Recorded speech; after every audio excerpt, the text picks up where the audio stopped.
As many of you know, the Call of Duty Black Ops Cold War beta is going on this weekend. This has been something Call of Duty's done every year since Black Ops 3, I believe. And the betas have helped the team gather so much information, fix so many bugs before the game even comes out, so we end up getting a much more polished game at release, which is obviously something that Call of Duty very rarely has. For instance, launch weekends used to be plagued with server failures, game-breaking bugs. So like the people who'd stay up to midnight at GameStop to go pick up like Modern Warfare 2, like they'd come home and the games would not run correctly. So obviously that's the main goal of the beta this weekend, is to solve those problems before launch.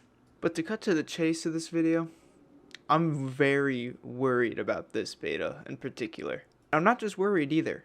I'm kind of upset about how it's playing out. I'm going to put up on the screen right now the beta dates and who gets access when and all that stuff. I'm going to put that up on the screen right now. As you can see, PC and Xbox does not get the first weekend at all. Obviously, this is due to the agreement Sony and Activision have, where Sony pays Activision a proverbial F-ton of money, and they get early access to pretty much everything within the game. Which obviously sucks for the two platforms that don't get to play it the first weekend, but it upsets me for a different reason. I'm not upset that the PS4 gets early access from the 8th to the 9th. I'm not. What makes me upset is that PS4 has the open beta from the 10th to the 12th.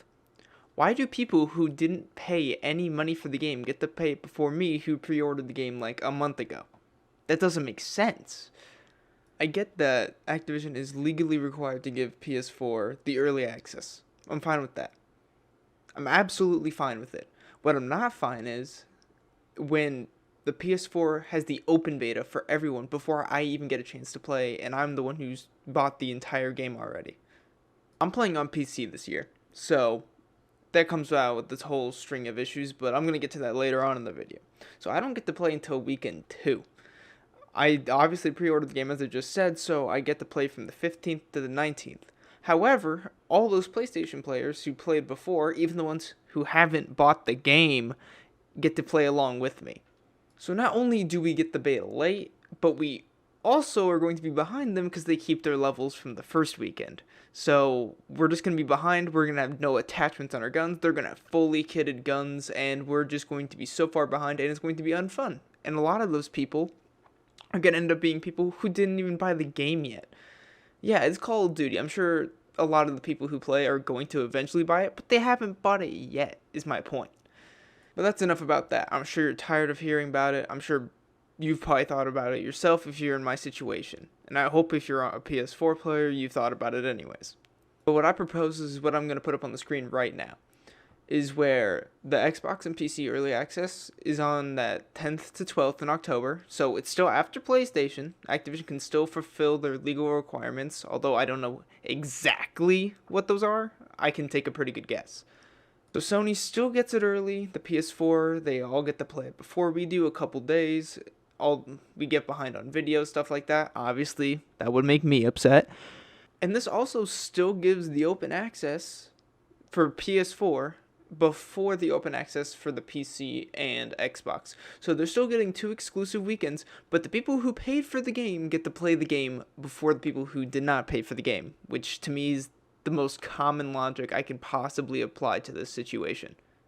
The main reason for making this video and talking about it isn't because I just want to whine because I get so much less time than the other PlayStation players. I get it, that's fine, I'm used to it by this point, it's happened the past few years, but it's for a completely different reason this year. My reasoning for it this year is that the competitive scene is going to be strictly on PC at the high ends of gameplay. There's going to be a ton of PC-specific bugs to work out, as we saw in Season 6 of Modern Warfare. Like, there's tons of crashes happening, fatal errors occurring on all of the stuff. And another thing is that they're going to need an anti-cheat. Activision or Treyarch or whoever's going to get the anti-cheat, either they're going to buy it or make it. Hopefully they buy it. They have not discussed any of that yet. So if they get the game out into the public earlier, there's going to be more hackers. That's how it's going to work. At the beginning of every Call of Duty game, people always try to do anything they can to hack into the game to get like their easy camos with headshots, anything they can do. The earlier they can get their eyes on that problem, the earlier they can fix it, or the way they can adapt their anti-cheat if they even have one. We don't even know if they have one is the problem. They could just not have one, and this coming competitive season is going to be horrible. GBs or game battles, if you didn't know, they might just be rampant with hackers. Yeah, you can submit a support ticket, but you better have proof. Obviously, since PCs are the main platform this coming year, the Call of Duty League is going to take place on it. All these teams pay $25 million for their spot. Like the Chicago Huntsmen, $25 million. Toronto Ultra, all of them paid $25 million to get into this league. If you're going to tell me that they're not expecting the highest quality of gameplay possible after putting in all that money, you are kidding yourself. The last thing they need is these pros booting up the game day one, going into a private match to go practice, go learn the hardpoint hill rotations, go learn everything that they will need to know for the season, and the game not working correctly. Either a weird bug happening where, like, I don't know, the jumping's weird, or the game keeps crashing. They don't know. And we're only going to have 4 or 5 days to figure it out before the game launches. These pros, day one, are going to need to be doing stuff. I'm going to be day one learning as much as I possibly can because I want to compete at the highest level I can this year. So I'm sure by this point I've given you enough info that you don't need to hear anymore. You can form your own opinions. Make sure to let me know what you think down in the comments below. Make sure to subscribe if you haven't already. Like the video, as obviously I'm a tiny YouTuber, so anything helps. And I'll see you guys next time.